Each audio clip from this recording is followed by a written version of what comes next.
নবী মাটির তৈরি না, নাকি নূরের তৈরি? নবীর পেশাব পায়খানা পাক না না পাক? মিলাদুন নবী হবে না সিরাতুন নবী হবে? কেয়াম হবে না বেকেয়াম হবে? আসসালামু আলাইকুম মাননীয় ইমাম সাহেব।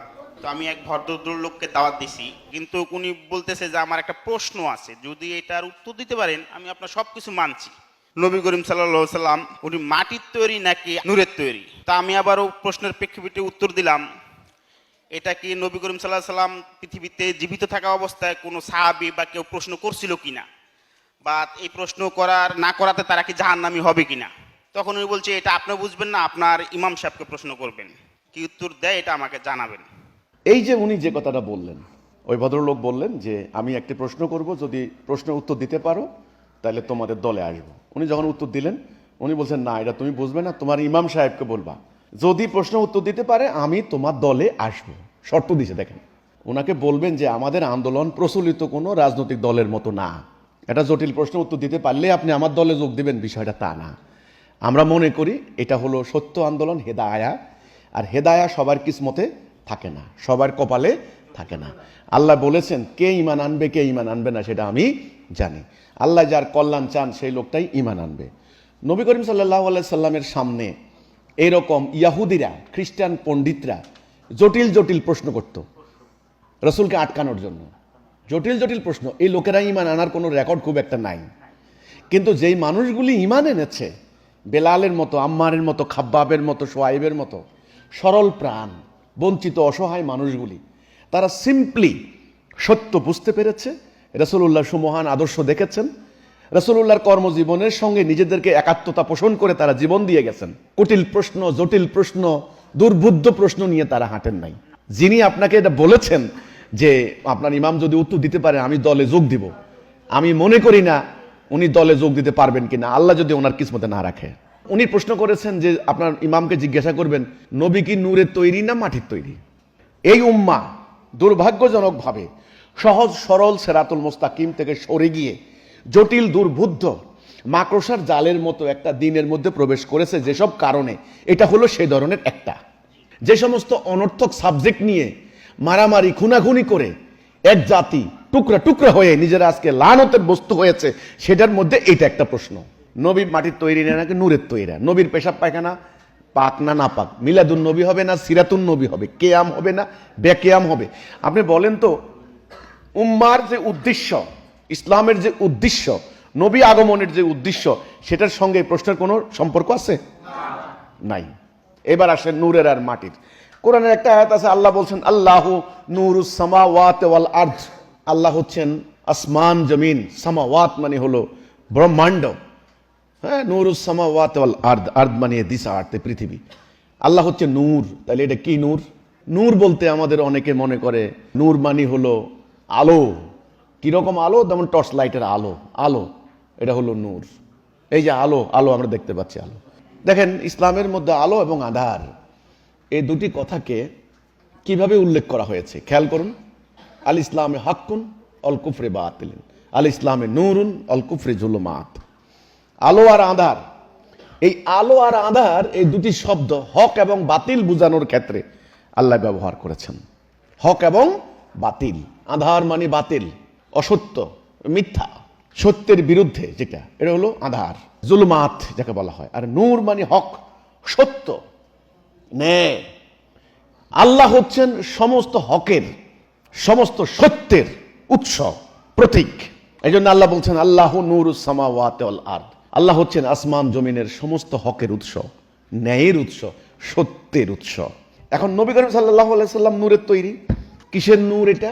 হক, সত্য, হেদায়া, ইলমে লাদুনি। এই শব্দগুলি বুঝারও একটা ব্যাপার স্যাপার আছে, যেগুলো মারিফতি জ্ঞান ছাড়া এগুলো বুঝবেন না আপনারা। নবী করিম সাল্লাল্লাহু আলাইহি সাল্লামকে পবিত্র করে আল্লাহ সৃষ্টি করেছেন। এই পবিত্র করার উপায় কি? কেন? ওনার তো বাবা ছিলেন, ওনার তো মা ছিলেন। বাবার মানে ঔরস থেকে, হ্যাঁ, দ্রুত স্খলিত বীর্য থেকে মা আমিনার গর্ভে তিনি প্রবেশ করেছেন। এটা অন্যান্য মানবীর সৃষ্টি তত্ত্বের হিসাবে তো তাই হয়েছে, তাই হয়নি? তাইলে এই মানুষটাকে আল্লাহ রাব্বুল আলামিন পবিত্র করলেন কিভাবে, কি দিয়ে? কোরআনে আল্লাহ আবার বলেছেন মানুষ মাটির তৈরি। রাসূলের ব্যাপারে বলা হয়েছে মাটির তৈরি। আবার তিনি হচ্ছে নূরুন নবী। আমরা বলি নূরুন নবী। এই নূর কিসের নূর? সত্য, হক, আলো, ন্যায়, হেদায়া, এলমে লাদুনি, এই হক, এই সত্য, অর্থাৎ ওনার সত্তাকে, ওনার আত্মাকে, ওনার জ্ঞানকে, ওনার প্রজ্ঞাকে, ওনার সমস্ত সত্তাকে আল্লাহ সুবহানাহু ওয়া তাআলা হকের আলোয়, সত্যের আলোয় আলোকিত করেছেন। ওনার সমস্ত চিন্তা শক্তিকে আল্লাহ রাব্বুল আলামিন ইলমে লাদুনি দ্বারা সমৃদ্ধ করেছেন, স্বয়ং আল্লাহর পক্ষ থেকে আসা এলেম। এটাই হলো হক, সত্য। কিন্তু তিনি আদম সন্তান, বাবা আব্দুল্লাহর ঔরসে মা আমিনার গর্ভে জন্ম নিয়েছেন, তিনি মাটির সন্তান। তো তাহলে আপনি বলতে পারেন তিনি মাটিরও তৈরি, ওনার শরীরের মধ্যে মাটিরও গুণাগুণ ছিল। কিন্তু ওনার সেই জগৎ, যেই জগৎ আল্লাহ সুবহানাহু ওয়া তাআলা জিবরাইল আমিনের মাধ্যমে আলোকিত করেছেন, সেটা তো সম্পূর্ণ নূর, আলো। এটা কোন আলো? হকের আলো, সত্যের আলো, আল্লাহর নিজের আলোয়ের আলো, যেটা দিয়ে তিনি বিশ্ব মানবতাকে আলোকিত করেছেন, যেটা দিয়ে তিনি আরবের জাহিলি সমাজ দূর করে দিয়ে আলোকিত করেছেন। এটাই হলো সেই আলো, সেই হক, নূর। কাজেই আল্লাহ রসুল তিনি নূরেরও তৈরি, তিনি মাটিরও তৈরি, উভয় নিয়েই আমাদের রসুল। এটা নিয়ে কোনো তর্ক চলে না। এখন যদি আমরা বলি যে রসুল্লাহর ভিতরে কোনো নূর নাই, হলো এটা ঘটনাটা, এটা ভুল হবে। আবার যদি বলে ওনার ভিতরে কোনো মাটি নাই, ওনার শরীরের যে উপাদানগুলি এগুলো কোনো মাটি না, এগুলো সম্পূর্ণ আলো, ভুল হবে এটা। নো, তিনি যেই সত্য আল্লাহর পক্ষ থেকে পেয়েছেন এটা সম্পূর্ণ নূর। কাজেই এটা তর্কের ব্যাপার না। নূরের তৈরি হলেও আমাদের নবী, মাটির তৈরি হলেও আমাদের নবী। এটা নিয়ে ওনার কোনো মর্যাদা কমবে না। আমরা যদি সবাই মিলে ওনাকে অস্বীকার করি, ওনার মর্যাদা কোনোদিন কমবে না। আবার সবাই মিলে যদি ওনার বন্দনা শুরু করে দেই, ওনার উপরে মর্যাদা আল্লাহর উপরেও যাবে না। ক্লিয়ার হয়েছে কিনা ব্যাপারটা? আমরা শুধু এটুকু মনে করব তিনি আমাদের নবী, তিনি আমাদের রাসূল। আমরা হেদায়েতে ছিলাম না, ওনার মাধ্যমে আমরা হেদায়া পেয়েছি, আমরা জান্নাতের পথ পেয়েছি, আমরা কোরআন পেয়েছি, আল্লাহর আরশ থেকে আমরা এলমে লাদুনি, যেটা মানুষের হেদায়েতের জ্ঞান, ঐশিক জ্ঞান, আমরা ওনার মাধ্যমে পেয়েছি। ইনি মানবতার মুক্তির দূত, তিনি জান্নাতের পথ প্রদর্শক, আমাদেরকে হেদায়া, লা ইলাহা ইল্লাল্লাহ মুহাম্মাদুর রাসূলুল্লাহ, কালেমাতুত তাইয়্যিবা, এই বাক্য তিনি দিয়ে গেছেন। কাজেই তিনি আমাদের অনুসরণীয়, অনুকরণীয়। তিনি আমাদের জন্য হলেন উসওয়াতুন হাসানা, তিনি হলেন খুলুকুন আজিম, তিনি হলেন আল্লাহ রাব্বুল আলামিনের টাইটেল পাওয়া রহমাতাল লিল আলামিন, তিনি হলেন হাবিব। কাজেই আল্লাহর হাবিব। সুতরাং আমাদের নবী, আমাদের রাসূল, আমাদের দায়িত্ব হচ্ছে, কর্তব্য হচ্ছে, ওনাকে আল্লাহ যে দায়িত্ব দিয়েছেন, সংগ্রাম করে আল্লাহর সত্য দিন প্রতিষ্ঠা করে মানব জাতির মুক্তি, শান্তি, আমরা ওনার উম্মত হিসেবে এই সংগ্রাম করে জান মাল দিয়ে মানব জাতির মুক্তির জন্য যখন আমরা লড়াই করব, তখনই আমরা সত্যিকার অর্থে ওনার উম্মত হিসেবে ওনার সামনে হাসরের দিন লাব্বাইক বলে দাঁড়াইতে পারবো।